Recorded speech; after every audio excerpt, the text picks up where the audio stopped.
Bonjour à tous, on se retrouve aujourd'hui pour un tout nouveau numéro de l'émission Archives Télé et aujourd'hui on va parler de l'histoire culte du jeu de Jean-Luc Reichmann, Attention à la marche, grâce à plusieurs extraits mais aussi à l'histoire de l'émission et on parle de tout ça juste après le générique. C'est parti, générique.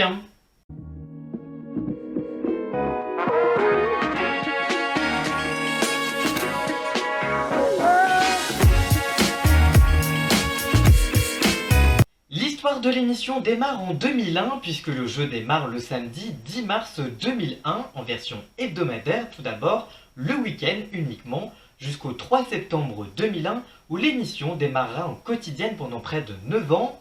Pour la petite anecdote, Jean-Luc Reichmann proposera le jeu à France 2 qui a refusé le jeu. C'est donc TF1 qui a récupéré le format. Je vous propose de regarder la bande-annonce de TF1 qui annonçait l'arrivée du jeu sur la chaîne. Regardez. Attention à la marche. Demain, vous avez rendez-vous avec Jean-Luc Reichmann sur TF1. Vous avez l'air mieux qu'en face. Vous êtes le plus éloigné de la réponse. Rire tout le temps. C'est votre dernier mot. Poser des questions en dansant. Cette question embarrasse les auteurs. Donner les réponses en chantant. Il y a un petit souci, quelque chose? C'est pas compliqué, hein? C'est intéressant, amusant, passionnant, déroutant, motivant, haletant. Ça va? Ah bah ça va. Et c'est ça, l'univers d'Attention à la marche. Demain à 12h10 sur TF1, retrouvez Attention à la marche, le jeu de Jean-Luc Reichmann. On passe maintenant en voix off pour la suite de l'histoire de l'émission. Le jeu est assez simple, chaque midi, 4 candidats anonymes participent au jeu, sauf les mercredis et samedis où ce sont des enfants ou des adolescents qui jouent accompagnés d'un parent. La plupart du temps, le dimanche, ce sont des célébrités qui viennent jouer pour des associations. Des émissions spéciales ont également été proposées, à l'image d'une spéciale ventriloque ou d'une spéciale prestidigitateur. Le principe est de répondre aux questions pour arriver jusqu'aux fameuses marches accessibles pour un seul des candidats qui tente de remporter alors 20 000 €. L'émission est restée culte par son univers avec ses fameux potes, ces petits bonhommes roses rigolos qui accompagnaient l'animateur Jean-Luc Reichmann. À la rentrée 2006, les potes disparaissent pour être remplacés par les Bryans, des personnages roses et ronds avec un appareil dentaire, joué par Gilles Vautier, qui jouait Bill du Big Deal. Mais quelques mois après leur apparition, ils disparaîtront finalement pour laisser place aux potes qui sont de retour, car ils étaient devenus trop cultes. Je vous propose de regarder plusieurs séquences de l'émission, moment nostalgie garanti.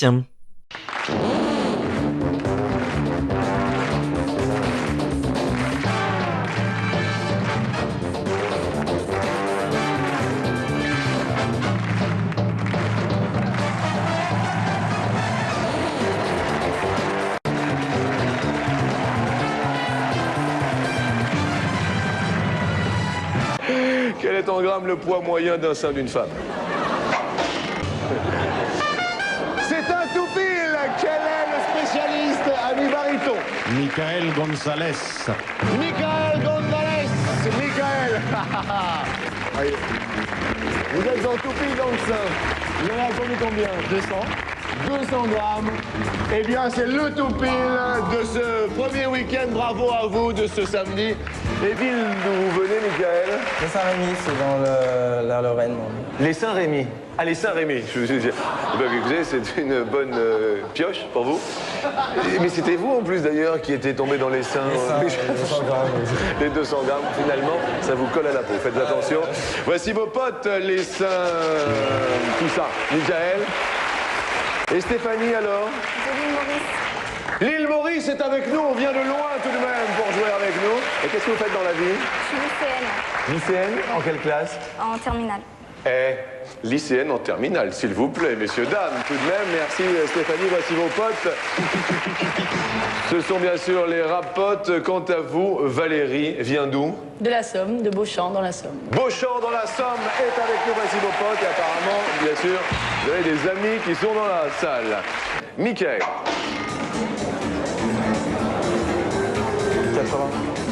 80 tous les jours se disputent en go.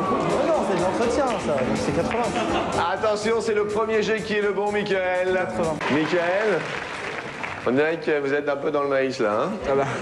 Alors, il va falloir pas faire le cochon dans le maïs, quand même. Ah, c'est la question pas. Michael, est-ce plus, est-ce moins de 3 minutes? Un cochon plus. Vous diriez plus? Plus de 3 minutes. Et là, quand je dis que c'est une question prime sautière, c'est surtout la réponse qui est extraordinaire. Un cochon ressent les effets d'un orgasme pendant 30 minutes. Bravo, Michael!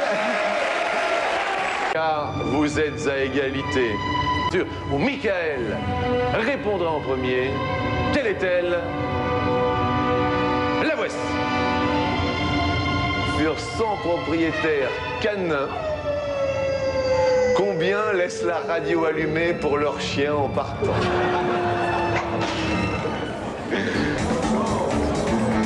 Michael, ce n'est pas une question évidente, c'est pour ça qu'il faut un petit peu de chance. Michael, sur 100 propriétaires canins, combien laissent la radio allumée en partant pour leur chien? Vous nous diriez? 8 oh, 8 Malheureusement, Michael, vous allez bien sûr, avec tous vos copains, revenir demain car il y aura la revanche des garçons qui perdent aujourd'hui. Mais quoi qu'il arrive, un joli cadeau pour vous, Michael. Le succès est présent pour Jean-Luc Reichmann jusqu'en juillet 2006 où France 2 décide de contre-attaquer avec le lancement de Tout le monde veut prendre sa place avec Nagui. Les audiences sont bonnes et gagnent du terrain jusqu'à même dépasser la première chaîne sur le temps de midi qui perd alors sa place de leadership avec une moyenne de 25% environ. Le 10 mai 2010, TF1 annonce alors d'un commun accord avec l'animateur l'arrêt du jeu à la fin de la saison, une décision qui prendra acte le 27 juin 2010. Je vous propose de regarder les derniers mots du présentateur. Bonjour à toutes, bonjour les enfants, bonjour à tous. Aujourd'hui est un grand jour.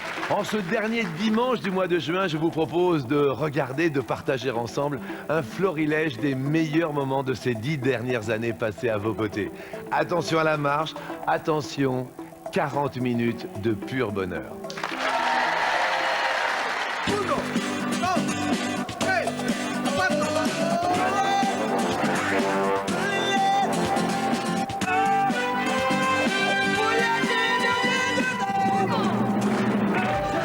Voilà, si je n'avais qu'un seul mot à prononcer, ce serait merci.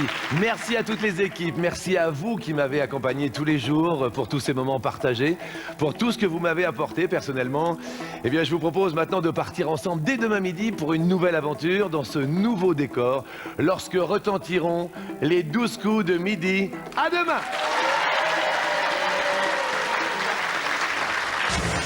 Et comme le dit l'animateur, dès le 28 juin, TF1 lancera les 12 coups de midi, un autre jeu qui petit à petit, au fur et à mesure des évolutions, connaîtra et arrivera à refaire redécoller les audiences de TF1 et donc reprendra son leadership des audiences face à France 2.